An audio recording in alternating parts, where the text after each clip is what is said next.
नमस्कार मंडळी, स्नेहरंग यूट्यूब चॅनलमध्ये महाशिवरात्रीसाठी एक रेसिपी मी दाखवली आहे. दुसरी मी तुम्हाला तशीच दाखवणार आहे आणि ती पण आहे मूग डाळीचीच आहे.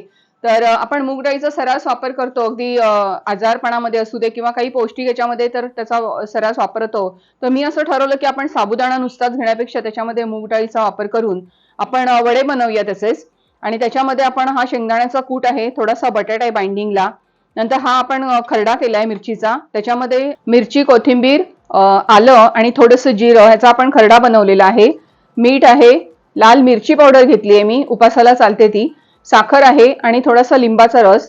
तर मी आधी हे वाटून घेते आणि त्याच्यानंतर मी दाखवते. हे थोडं सरभरीत वाटायचं, एकदम असं बारीक पावडर नाही करायची आपल्याला. थोडं असं रवाळ असं असेल ना, की आपण डाळ वडे करताना मिक्स डाळीची कशी भजी करतो, तर त्याप्रमाणे मी हे वाटून घेणार आहे. आणि हे जे आहेत तर हे नुसतेच आपण असे दाबून घ्यायचे. हे बघा, हे मिक्सरला लावायची गरज नाहीये. खूप छान फुललेत ते, म्हणजे पाण्यामध्ये भिजवून घेतले ते. तर आपण ते त्याच्यात वरून असेच मिक्स करणार आहोत.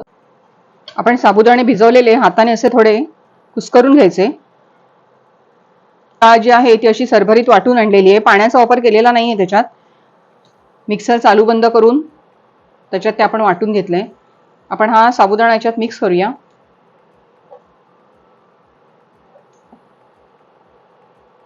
बटाटा उकडून स्मॅश केलेला आहे.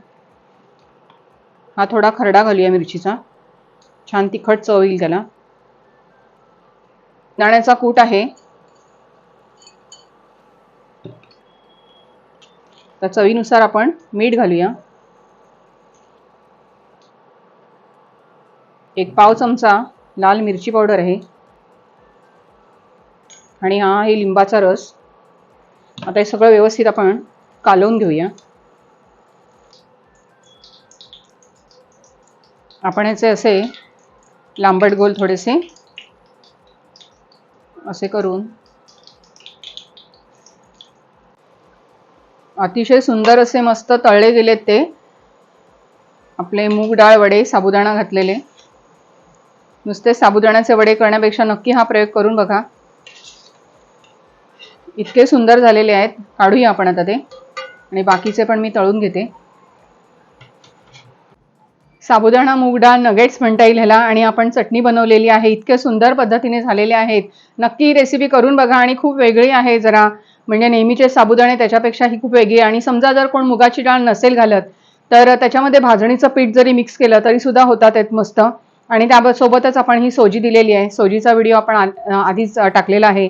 तर नक्की दोन्ही रेसिपी करून बघा आणि या महाशिवरात्रीला उपवासामध्ये या गोष्टींचा आस्वाद घ्या. तर रेसिपी बघितल्यानंतर काही यांचे खूप छान छान कॉमेंट्स येतात आणि जे सबस्क्राईब करतात त्यांचे खूप खूप धन्यवाद. आणि येणाऱ्या महाशिवरात्रीला स्नेहरंग परिवारातर्फे तुम्हा सगळ्यांना खूप खूप शुभेच्छा. धन्यवाद.